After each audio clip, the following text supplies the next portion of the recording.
안녕하세요. 이번 AI와 웹 개발을 위한 파이썬 실전 프로젝트 패스트 API 편을 진행하게 된 노유비라고 합니다. 벌써 저번 1회차를 마치고 이제 한 달이 지나서 2회차를 진행하게 되었는데요. 저번 1회차 때는 정말 기초적인 내용들을 다뤘기 때문에 이번 2회차에는 이론적인 데이터베이스에 대한 이론적인 부분을 살짝 다루고 그 뒤에는 1회차 때 만들었던 그런 모델들을 이용해가지고 좀 더 데이터를 다루는 기능들을 소개하려고 합니다. 자, 이제 2회차 패스트 API와 데이터베이스 연동을 주제로 시작하겠습니다. 일단 이론적인 부분에서는 첫 번째로 데이터베이스의 개념에 대해서 알아보는 시간을 가지도록 할게요.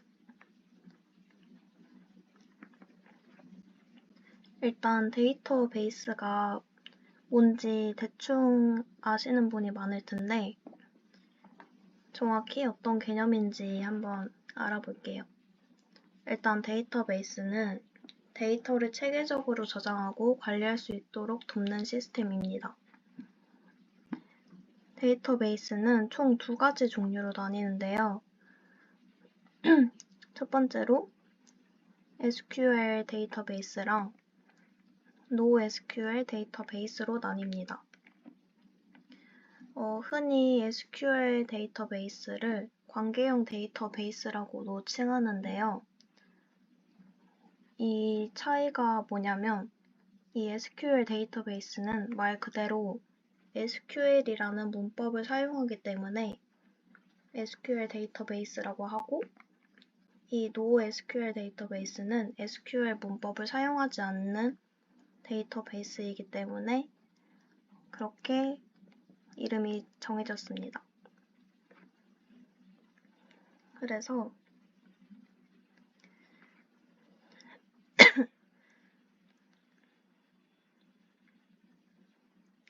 먼저 SQL 데이터베이스에 대해서 설명을 드릴게요. 일단 SQL 데이터베이스는 Structured Query Language의 약자입니다. 그래서 관계형 데이터베이스라고 불리고 이 데이터베이스의 특징은 테이블 형태로 저장을 해요. 그러니까 이게 어떤 말이냐면 저희가 흔히 쓰는 게 엑셀이 있잖아요.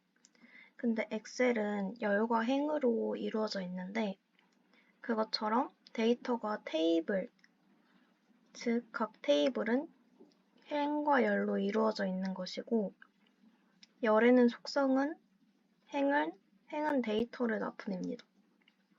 그래서 그렇게 테이블 형태로 이루어져 있고 여기서 스키마 기반 구조라고 적혀 있잖아요. 근데 SQL 데이터베이스는 데이터를 저장하기 전에 스키마, 즉 테이블 구조를 정의를 해야 합니다. 그래서 테이블의 컬럼이랑 데이터 타입을 미리 정해놔야 해요. 그러니까 쉽게 말하자면 스키마는 테이블 형태를 띠는 구조라고 생각하시면 됩니다. 이 SQL은 죄송합니다. 제가 감기에 걸려가지고 SQL은 여기 보시다시피 정형 데이터 처리에 적합하다고 돼 있잖아요. 그러니까 SQL 데이터베이스의 큰 특징은 여기서 테이블 형태로 이루어져 있는 것처럼 그 형태가 딱 정해져 있는, 즉 정형 데이터 처리에 적합합니다. 그래서 정형 데이터 처리에 적합하기 때문에 즉 일정한 구조를 갖춘 데이터를 다룹니다. 그리고 아까 설명한 것처럼 SQL 문법을 사용한다고 했잖아요. 그래서 이 친구는 SQL 쿼리를 사용해서 데이터를 조회하고 삽입하고 수정하고 삭제할 수 있다라고 했는데 이게 쿼리라는 게 문법을 의미합니다. 그래서 데이터를 사용하기 위해서 SQL이라는 언어를 사용한다. 그래서 여기 조회, 삽입, 수정, 삭제할 수 있다고 했는데 이 SQL 쿼리를 사용해서 이 행위를 하려면 select, insert, update, delete 이런 SQL 명령어를 사용해서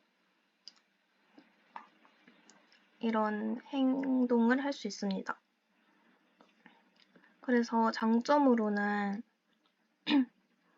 이런 정확하고 일관된 데이터 관리가 가능하고 복잡한 쿼리가 처리 가능합니다.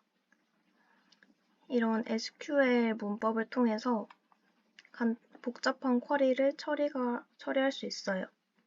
근데 단점으로는 데이터가 많아지면 오히려 성능이 떨어질 수 있습니다. 그리고 이 스키마가 아무래도 고정되어 있기 때문에 스키마를 변경하는데 조금 시간이 걸릴 수 있어요. 그래서 이 SQL 데이터베이스의 예시로는 MySQL, Oracle, SQLite 등이 있습니다.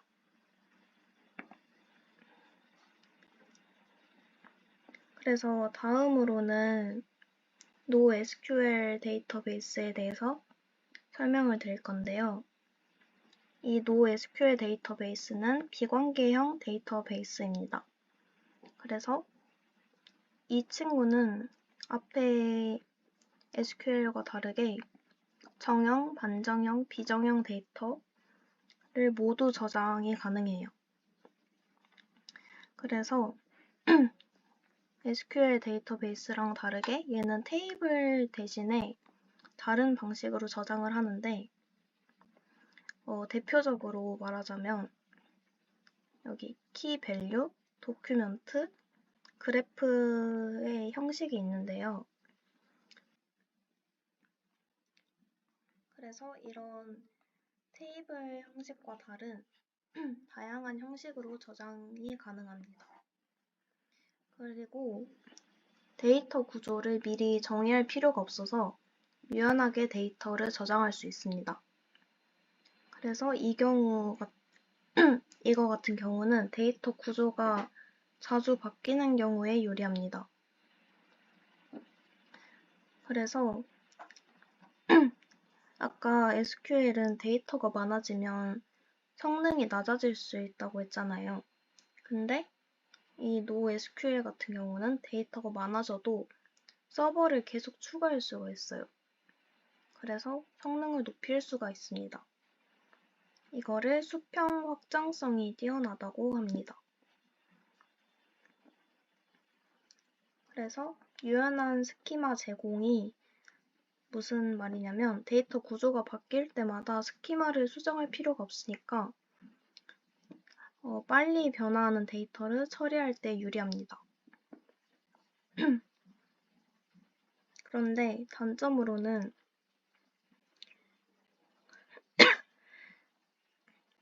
아까 관계형 데이터베이스처럼 약간 복잡한 그런 쿼리를 처리할 때는 조금 불편할 수가 있어요. 그래서 정리를 하자면 SQL은 데이터가 고정된 구조로 저장이 되고 반면에 NoSQL은 데이터 구조가 유연한 편입니다. 그래서 빠르게 변화하는 데이터를 처리할 때 적합하다. SQL은 정형 데이터, 그리고 복잡한 관계형 데이터에 적합하고 NoSQL은 비정형 데이터랑 조금 대규모로 확장성이 필요한 시스템에 적합합니다. 그래서 이 두 가지의 데이터베이스를 각각 시스템의 요구사항에 맞게 선택해서 사용할 수가 있습니다.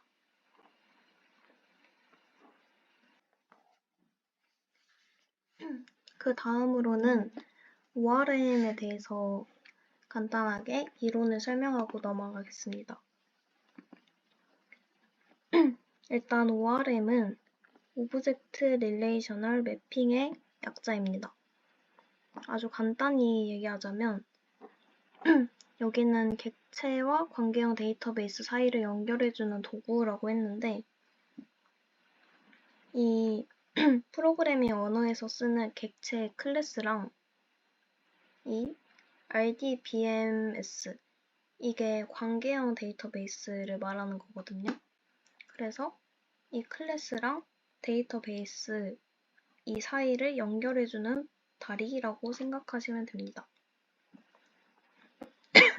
이제 RDBMS에 대해서 얘기를 하자면 아까 말했듯이 Relational Database Management System의 약자인데요. 아까 전에 설명했던 게 SQL 데이터베이스가 관계형 데이터베이스라고도 한다라고 했잖아요. 그래서 그 SQL 데이터베이스라고 생각하시면 됩니다. 그래서 아까 설명했듯이 이 데이터베이스는 표 형식으로 저장하고 관리한다고 했잖아요. 그래서 이 관계형 데이터베이스에는 이런 형식으로 데이터가 저장이 됩니다. 이 표에는 지금 ID, 패스워드, 네임 이게 열로 저장이 돼 있고 각각 행에는 이제 뭐 첫 번째 사람의 ID, 그 사람 패스워드, 그 사람 이름, 그리고 두 번째 사람의 ID, 패스워드, 이름 이렇게 테이블 형태로 저장이 돼 있습니다. 그런데 우리가 프로그래밍 언어에서 데이터를 다룰 때는 이런 클래스를 사용해서 데이터를 다룬단 말이에요. 그래서 예를 들어서 뭐 클래스하고 이름 적고 함수 쓰고 그 다음에 아이디, 이름, 패스워드, 뭐 나이 이런 식으로 쓰잖아요. 그래서 여기서 문제점이 발생합니다. 아까 설명했듯이 이 데이터베이스는 테이블 형태로 저장이 되고 이거를 사용해야 되는데 우리가 쓰는 프로그래밍 언어에는 이런 클래스, 즉 객체를 사용을 합니다. 그래서 원래 클래스에서 데이터베이스로 저장이 될 때 만약에 뭐 사람 1번, 2번, 3번이 있다고 치면 사람 1에 대한 SQL 문법을 사용한 이런 테이블을 만들어줘야 되고 그거를 여기에다 저장을 해야 돼요. 그리고 사람 2에 대한 SQL 문법을 사용한 이거를 의미하거든요. 그러니까 이 insert into question 어쩌고 저쩌고 이게 SQL 문법을 사용한 그런 쿼리예요. 그래서 사람 1, 2, 3에 대해서 각각 이렇게 설정을 해줘야 돼요. 근데 이렇게 서로 변환을 계속 해줘야 되니까 되게 복잡하잖아요. 그래서 여기서 ORM이 역할을 해줍니다. 그래서 ORM은 그런 데이터베이스의 표와 프로그래밍 언어의 클래스를 자동으로 연결해줍니다. 그래서 이거의 장점은 우리가 SQL 문법에 대해서 잘 모르잖아요. 그래서 ORM을 사용하면 이런 복잡한 SQL 쿼리를 몰라도 된다. 그래서 이 문장이 ORM을 사용한 문장인데 이렇게 뭐 퀘스천 해가지고 서브젝트 안녕하세요. 컨텐트 가입 인사드립니다. 하고 여기에 추가하고 이런 거는 저희가 파이썬을 다룰 때도 배웠던 거잖아요. 그래서 이렇게 모르는 SQL 문법을 몰라도 우리가 알고 있는 파이썬 문법을 통해서 이렇게 간단하게 객체랑 관계형 데이터베이스 이 사이를 연결해 줄 수가 있다. 이렇게 이해하시면 됩니다.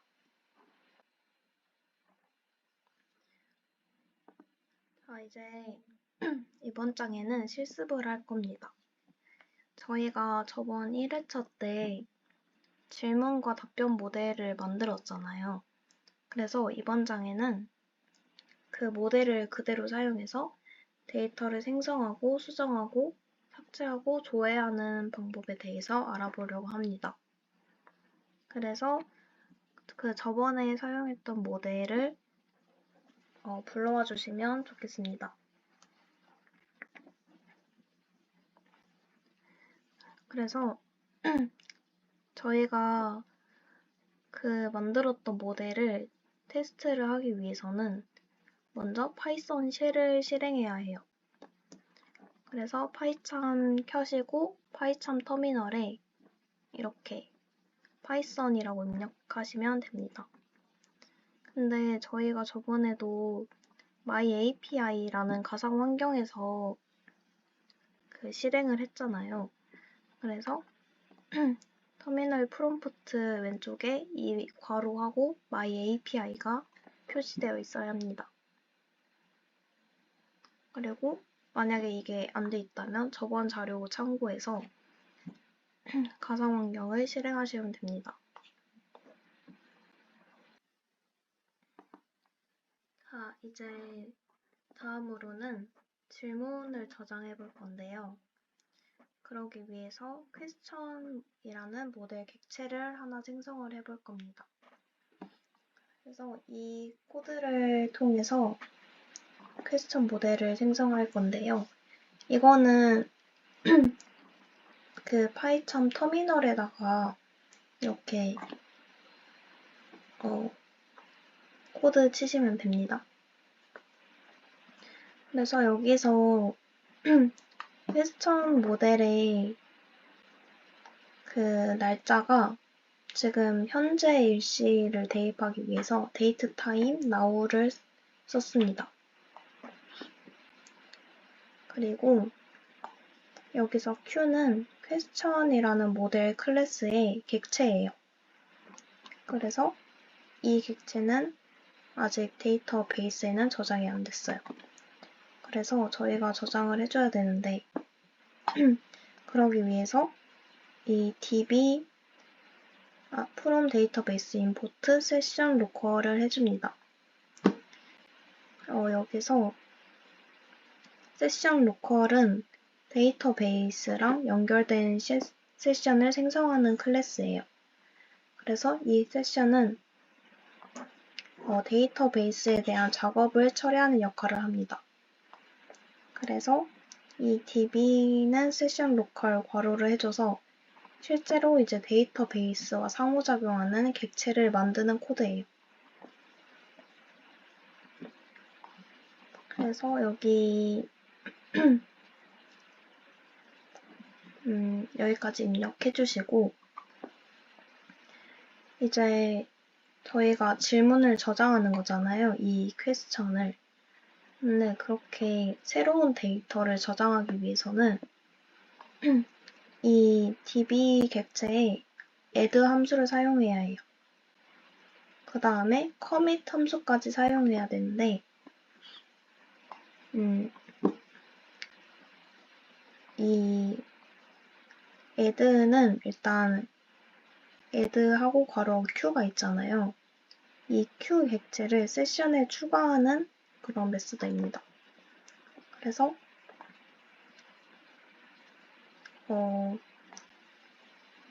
일단은 여기 db.addq는 일단 일시적으로 데이터를 저장하는 코드이고 그 뒤에 commit 함수를 사용해줘야지 실제로 이제 데이터베이스에 적용이 돼요. 그래서 일단 여기까지 코드 쳐주시고 q.id 치시면 1이라고 결과가 출력될 거예요. 그래서 q.id라고 썼을 때 1은 이 id는 기본 키를 의미하거든요. 그래서 앞에 모델을 생성할 때 정한 대로 데이터를 생성할 때 그 값이 자동으로 1씩 증가합니다. 그래서 그거를 확인하기 위해서 두 번째 질문의 데이터를 생성해 볼게요. 여기는 두 번째 질문은 이 패스트 API 모델 질문입니다. 하고 컨텐트는 아이디는 자동으로 생성되나요? 이 질문인데 여기도 앞에 한 거랑 똑같이 질문을 저장하려면 db.addq 하고 db.commit 이걸 해줘야 되고 그리고 이 질문의 아이디를 확인하기 위해서 q.id라고 했습니다. 그래서 q.id를 출력하니까 이 질문의 아이디는 2라고 출력됐네요.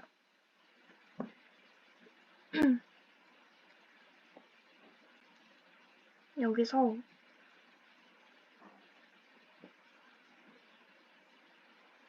일단 커밋이 중요하다고 아까 말씀드렸는데 그냥 간단하게 설명을 하자면 add로 데이터를 세션에다가 추가를 하고 이 커밋을 사용해서 세션에서 추가된 데이터를 데이터베이스에 반영을 합니다. 그래서 데이터를 저장을 하기 위해서는 커밋을 꼭 사용해야 됩니다. 자, 그 다음으로는 아까 저장했던 질문 데이터를 조회하는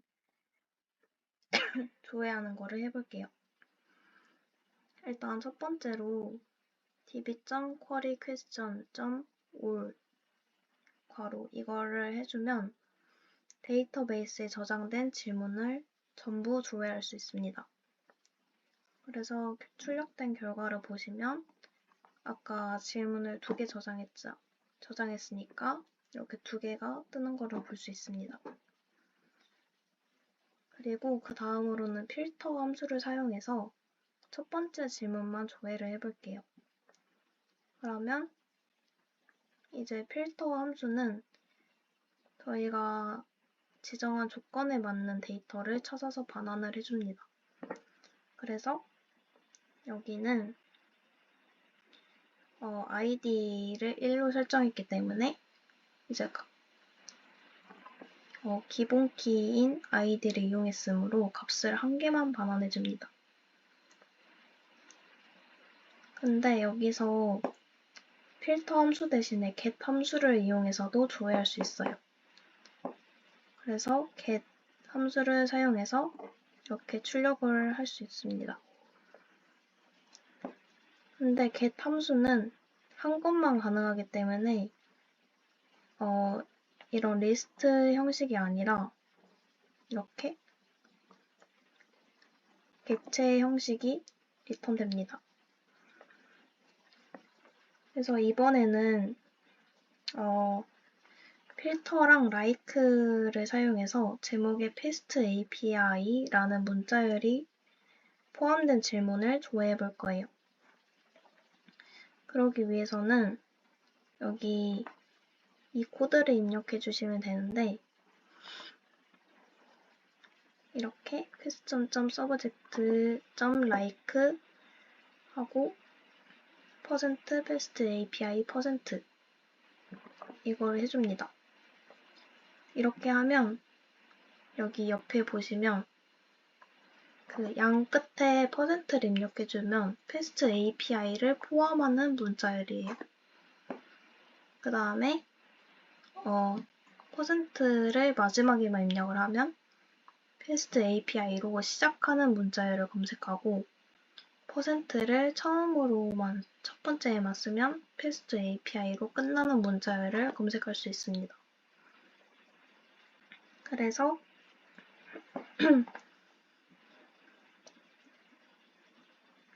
만약에 이 패스트 API, 라이크를 사용했을 때는 패스트 API를 이거를 대소문자 구분을 해서 이 그대로 이렇게 대문자 F, 소문자 AST, 대문자 API 이렇게 된 것만 조회를 하는데 만약에 대소문자 구분 없이 조회를 하려면 이 like 대신에 iLike 함수를 사용하면 됩니다.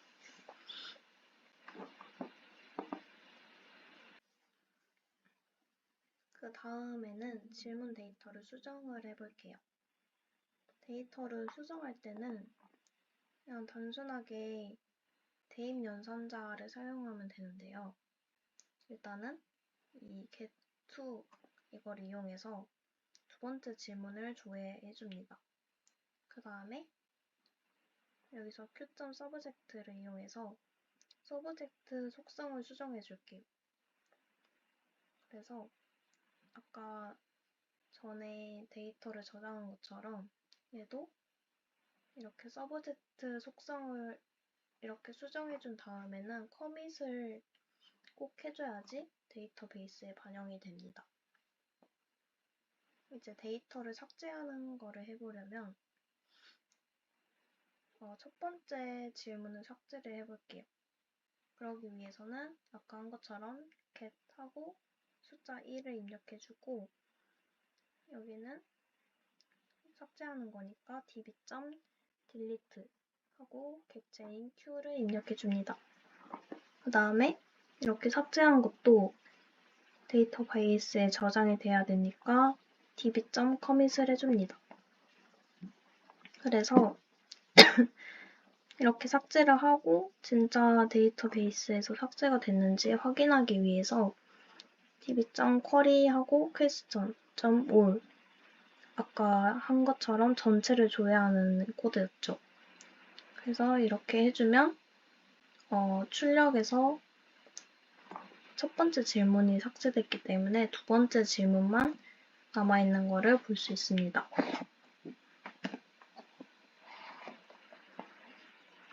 이번에는 아까 질문을 생성하고 저장해봤으니까 이번에는 답변을 만들고 저장해볼게요. 먼저 답변을 만들려면 연결시킬 질문이 필요하기 때문에 질문을 먼저 조회해줍니다. 여기서 이거는 아까 했던 거랑 동일한 거고 q 해서 db.query question 하고 두 번째 질문을 조회해줍니다. 그 다음에 그래서 아마 저번에 답변 모델을 만들었을 때 코드를 보시면 그 답변 모델 안에 question id 속성이 있을 거예요. 그런데 이 객체를 생성할 때 question에다가 아예 이 q를 대입하면 그 question id의 값을 지정하지 않아도 자동으로 입력이 돼서 저장됩니다. 그리고 아까 question 모델과 마찬가지로 id 속성이 기본 키이기 때문에 값이 자동으로 생성되는데요. 여기서 a.id를 코드를 입력해 보시면 id가 1이라고 뜰 겁니다. 그 다음에 이 첫 번째 답변을 조회하면 이렇게 또 속성이 나올 거고요. 이제 answer 모델의 question 속성을 이용하면 답변에 연결된 질문을 조회할 수 있습니다. 그래서 a.question이라고 하면 이제 답변을 통해서 질문을 찾을 수가 있어요. 왜냐하면 여기서 아예 answer 모델 자체에다가 question 해가지고 그 질문에 객체를 입력을 해줬잖아요. 그래서 답변에서 질문을 찾는 거는 쉽다. 근데 반대로 질문에서 답변을 찾을 수 있을까? 이거는 아마 저번 회차 때 잠깐 짚고 넘어갔는데 그 답변 모델에는 역참조 설정이 있어요. 그래서 역참조 설정이 뭐냐면 답변에서 질문을 찾게 해주는 그런 역할인데 그래서 그거를 사용해서 질문에 연결된 답변들을 쉽게 가져올 수가 있습니다. 그래서 질문에서 답변 찾는 것도 q.answer 이거를 입력하면 질문에서 답변을 찾을 수가 있습니다. 이제 파이썬 C를 종료를 하려면 컨트롤 Z를 누르고 엔터를 입력합니다. 또는 이거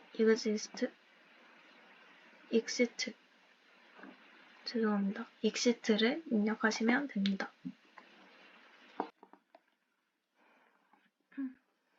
네, 그 다음 챕터로는 저희가 이전까지는 질문이랑 답변 모델들을 만들어 봤는데 그걸 이용해서 이제 질문 목록 API를 만들어 보는 시간을 갖도록 하겠습니다.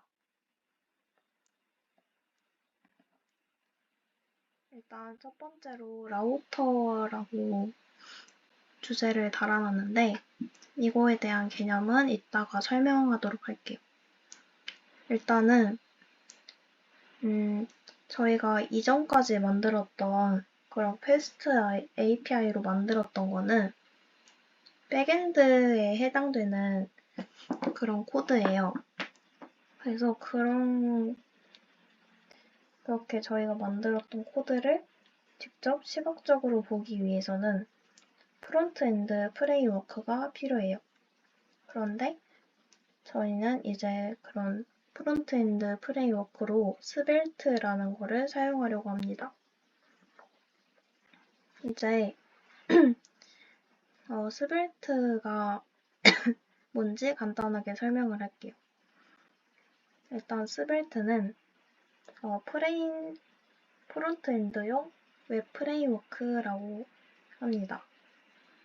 이제 2016년에 만들어져서 계속 꾸준한 인기를 얻고 있는 프레임워크입니다. 스벨트의 장점에 대해서 말을 하자면 일단 다른 프론트엔드 프레임워크에 비해서 작성할 코드가 적다고 합니다. 굉장히 단순하고 이해하기 쉬운 코드가 존재한다고 하네요.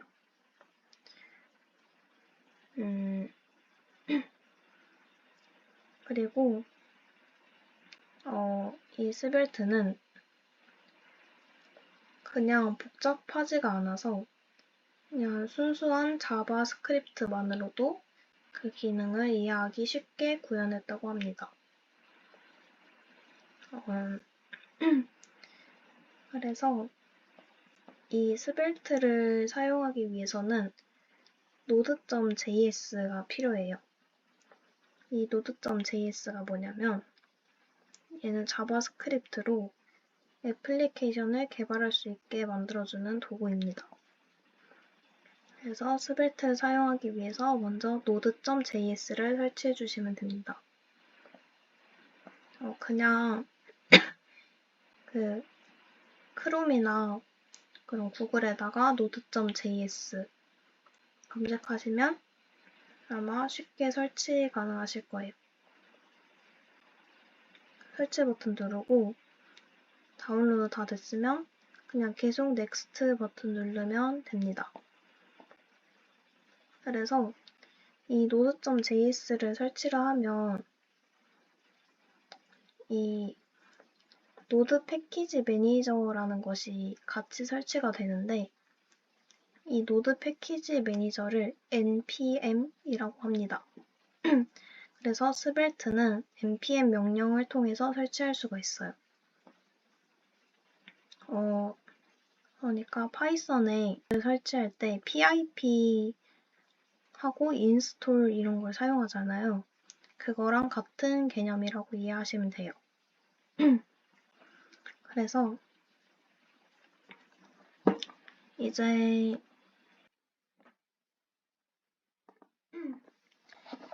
node.js를 다 설치하셨으면 명령 프롬프트에 들어가야 되는데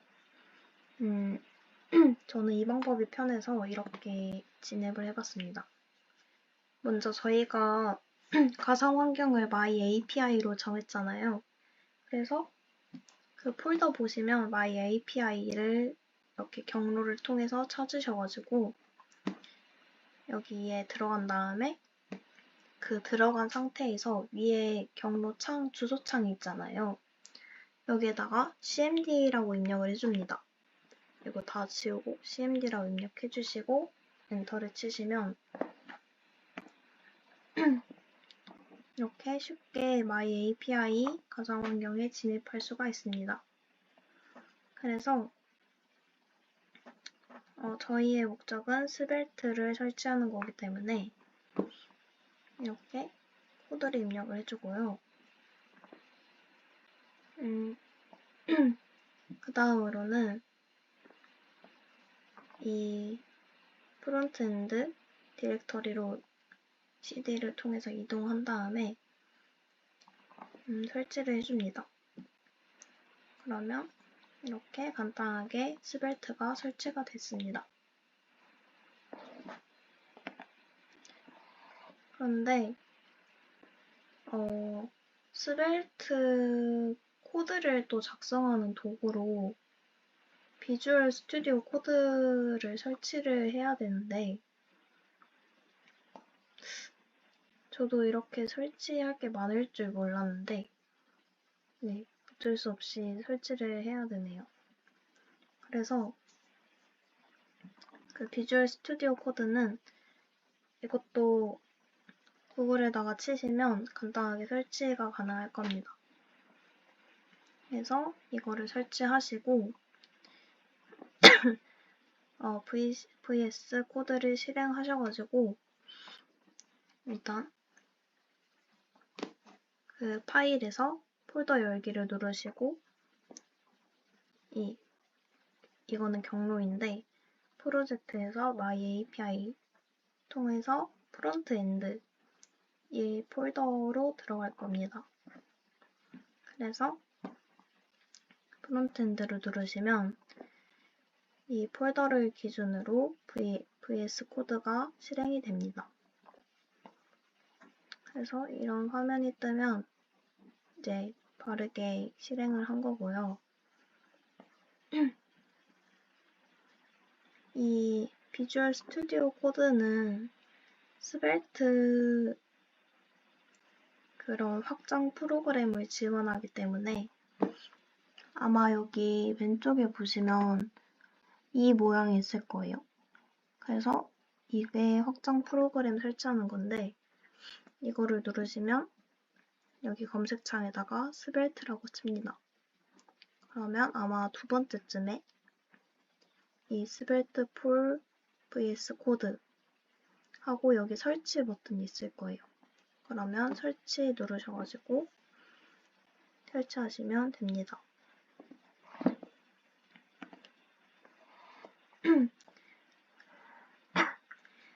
그 다음으로는 설치까지 하셨으면 일단 스벨트는 자바스크립트의 타입이 자동으로 체크가 돼 있는데 이번에는 타입스크립트를 사용하지 않기 때문에 이 설정을 끄도록 할게요. 그래서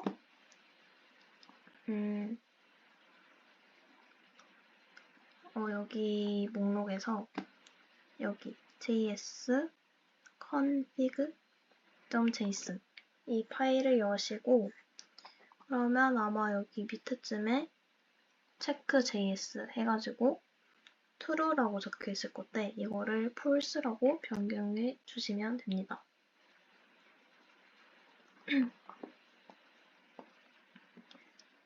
이제 다음으로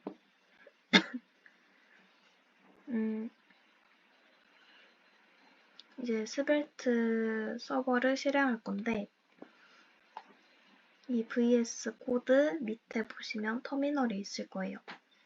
그래서 그 터미널을 열고 이 npm run dev 이 명령을 입력해 주시면 됩니다. 그러면 이 스벨트 서버가 PC에서 실행이 되는데 여기 주소가 있잖아요.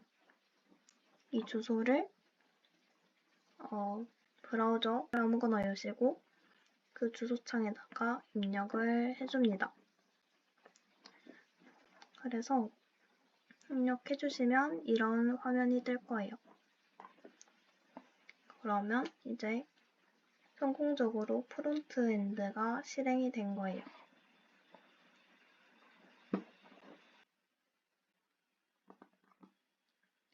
자, 이제 그 다음부터는 본격적으로 라우터를 생성하도록 하겠습니다. 아까 라우터에 대한 개념은 이따가 설명한다고 했는데요.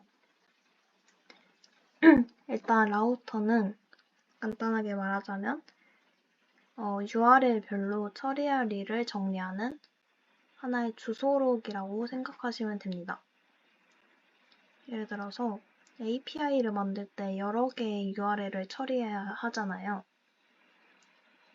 그러니까 뭐 상품 관련 요청을 처리하거나 아니면 사용자 관련 요청을 처리하는 주소 이렇게 URL마다 그 요청이 각기 다르기 때문에 그 요청을 어떻게 처리해야 할지 함수로 만들어야 합니다.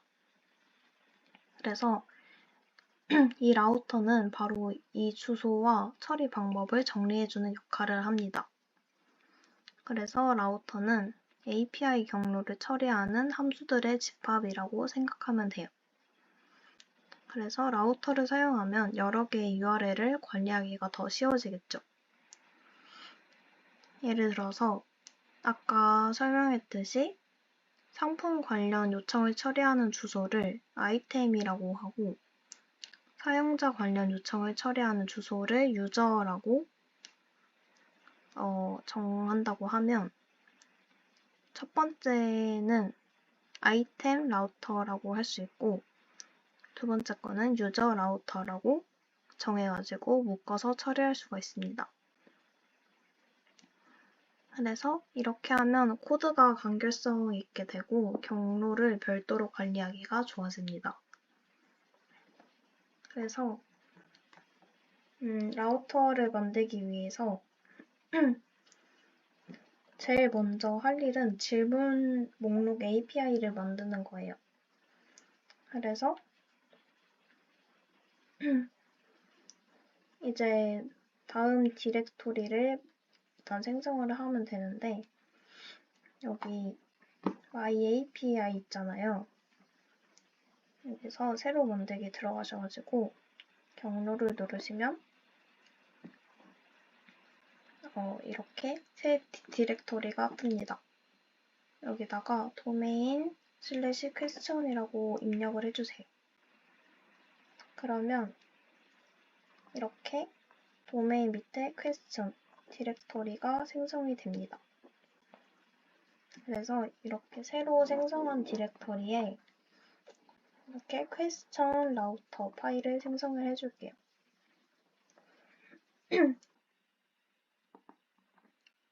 자, 앞서서 question router 파일을 만들어줬기 때문에 이제 그 파일에 코드를 입력을 해줄 겁니다.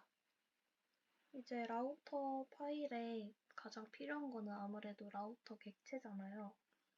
그래서 이 라우터 객체를 만들어주기 위해서 API 라우터라는 클래스로 만들어줍니다.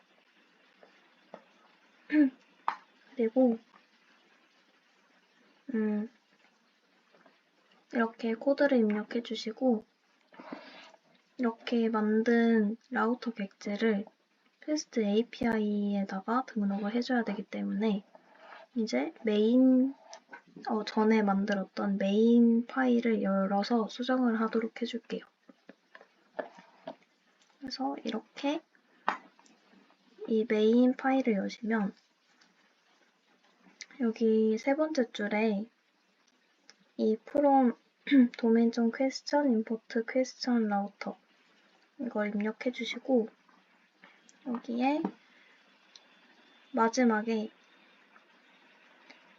app.include router question router.router 이거를 입력을 해줍니다. 그래서 이렇게 코드를 수정을 해주시면 이제 질문 목록 API를 테스트를 해볼게요. 이제 전에 그 첫 시간에 했듯이 API를 테스트하기 위해서 이 문서를 그 주소창에 쳐가지고 문서를 사용할 건데요. 그 저번에 유비콘 메인 앱 하고 다시 리로드 이거를 통해서 URL을 호출해 줬는데 그거랑 똑같은 방법으로 터미널에다가 이 유비콘 메인 앱 리로드 이거를 입력을 해줍니다.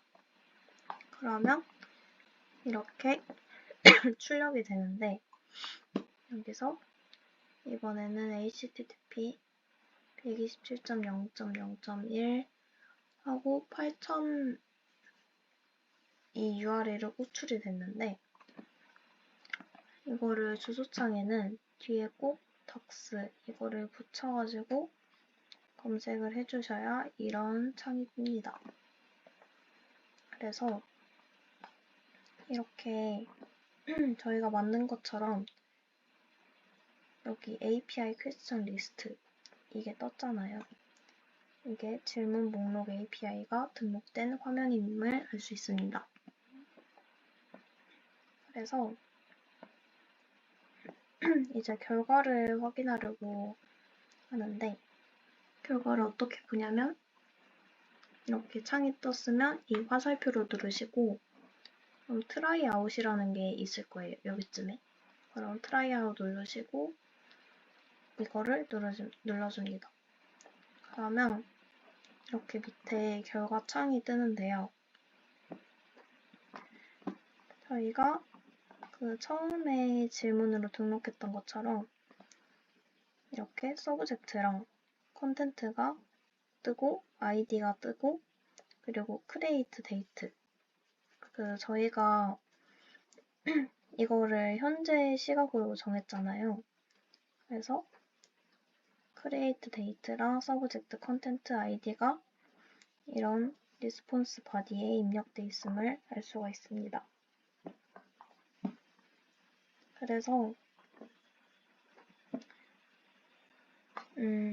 이렇게 처음에는 저희가 객체를 요소로 하는 리스트를 만들었는데 이제 실제로 리턴되는 값은 이런 JSON 문자열임을 알 수가 있습니다. 그리고 다음으로는 의존성 주입에 대해서 알아보도록 하겠습니다. 일단 의존성 주입이라는 게 뭐냐면 저희가 아까 사용했던 그런 SQL 알케미, 즉 ORM을 사용하면 데이터베이스와 상호작용하기 위해서 세시한 객체를 생성하고 반환해야 하잖아요. 그런데 이거를 매번 입력하지 않고 자동화할 수 있는 방법이 있습니다. 그래서 그 패스트 API에 의존성 주입이라는 게 있는데 그거를 활용하면 자동화를 해서 코드가 간결해지고 필요한 기능만 선언해서 사용할 수가 있습니다. 일단 이걸 사용하기 위해서 데이터베이스 파일을 열어주세요. 그 다음에 이렇게 코드를 입력해 주시면 되는데 데이터베이스 파일을 여시고 이 노란색 부분만 수정을 해주시면 돼요. 여기서 이 밑에 컨텍스 립 점 컨텍스 매니저 이 부분이 있잖아요. 이거는 이거를 사용해서 데이터베이스 세션을 관리할 수가 있습니다. 그래서 이 함수는 호출자에게 세션 객체를 반환하고, 그리고 사용이 끝난 뒤에는 db.close를 이용해서 세션을 닫아줍니다. 근데 이거를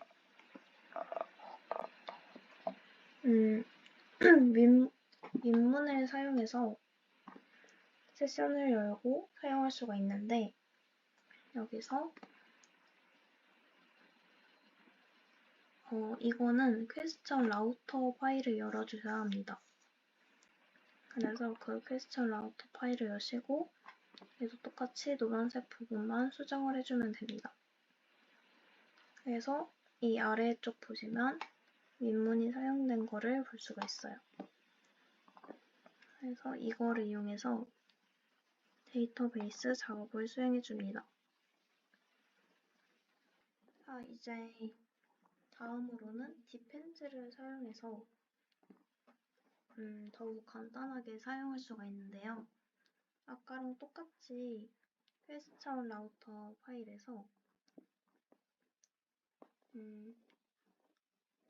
이거 윈문이랑 다르게 얘는 이 뒤에 디펜즈 이거를 추가해 주시고, 이 코드를 입력해 주시고, 여기 리스트 괄호 안에다가 db 세션은 depends get db 이거를 입력해 주시면 됩니다.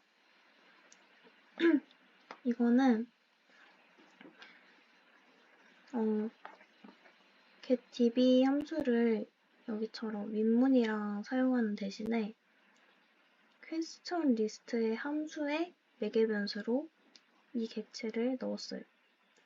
그래서 이 db 세션 이 문장은 db 객체가 세션 타입임을 의미합니다.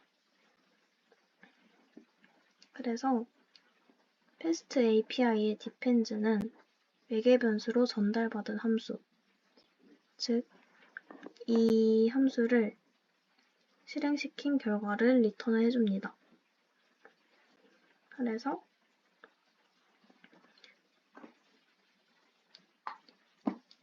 이렇게 depends를 사용할 때에는 이 데이터베이스 안에 보시면 아마 이게 그대로 있을 거예요.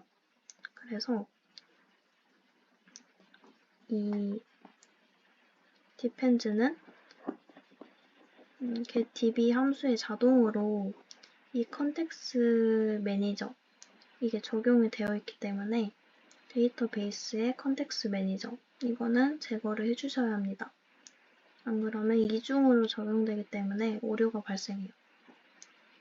그래서 이렇게 수정을 하면 디펜즈로 사용한 거를 알 수 있습니다.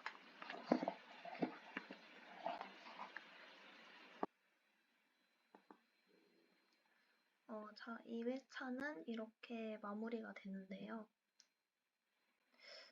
이번 내용은 살짝 저도 어려워가지고 아마 이거 콘텐츠를 들으시는 분들은 이 콘텐츠를 듣고 나서 이해가 안 되는 부분들은 하나하나씩 검색해 보시면서 이해하는 시간을 가지셨으면 더욱 좋을 것 같아요. 그래서 다음 3회차에는 어떤 걸 할 거냐면 이제 패스트 API에서 사용자 인증을 받는 거. 즉 그거를 JWT, JSON 웹 토큰 구조라고 하는데 이거에 대한 개념이랑 그리고 이거를 사용해서 API에서 로그인을 하고 로그아웃을 하는 거 그런 실습을 할 예정입니다. 일단 3회차에는 그렇게 약간 이론적인 부분을 조금 다룰 것 같고, 그 다음 달에는 이제 마지막으로 아마 콘텐츠 패스트 API는 마지막으로 계획이 되어 있기 때문에 마지막 달에는 간단하게 투두리스트 웹 애플리케이션을 만드는 그런 프로젝트를 할 예정입니다. 그래서 일단 오늘은 여기까지 수고하셨고 다음 3회차 때 만나도록 합시다.